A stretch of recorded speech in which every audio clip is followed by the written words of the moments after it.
السلام عليكم ورحمة الله وبركاته. الآن صدرت لائحة نظام التكاليف القضائية ووضحت كم التكاليف بالضبط. الكثير كان يسأل يقول كم تكاليف القضايا، وش بالضبط التكاليف إذا أقمت الدعوة، كم أدفع. الآن اللائحة وضحت، بعطيكم إياها في موجز سريع وبسيط. القضية من 100,000 ودون 5%، يعني مثلا طالب 90,000 اضرب فيها 5%، تدفع 4,500. من 100,000 إلى 500,000 4%. من 500,000 إلى مليون 3%.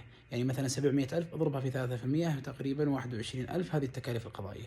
من مليون وطالع التكاليف القضائية 2%. مثلا طالب 4 مليون تدفع 80,000، 5 مليون 100,000، وهكذا.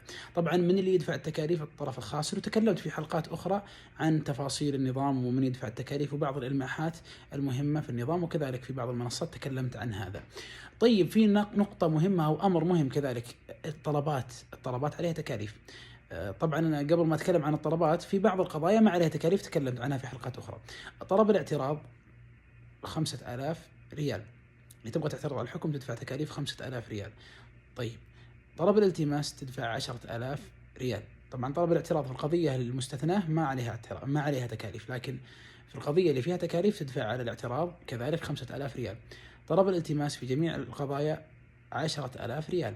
طلب النقض 7,000 ريال، يعني قبل ما تقدم طلب نقض أو إذا بغيت تقدم طلب نقض لابد تدري أن عندك تكاليف قضائية 7,000 ريال. كذلك في طلبات أخرى ذكر النظام لها تفاصيل وتكاليف، مثل طلبات التنفيذ لها حد أدنى ولها حد أعلى تصل إليه، أو نسبة حسب المبلغ المطالب به وفق ما حددته لائحة النظام. كذلك الطلبات أو القضايا اللي ما فيها مطالبات مالية، يعني مثلا استرداد حيازة، إخلاء عقار، دعوة جزائية، النظام جعل لها تكاليف مقطوعة، مبلغ مقطوع حسب وش نوع القضية، مثلا في التجارية، في الجزائية. ذكر النظام تفاصيل.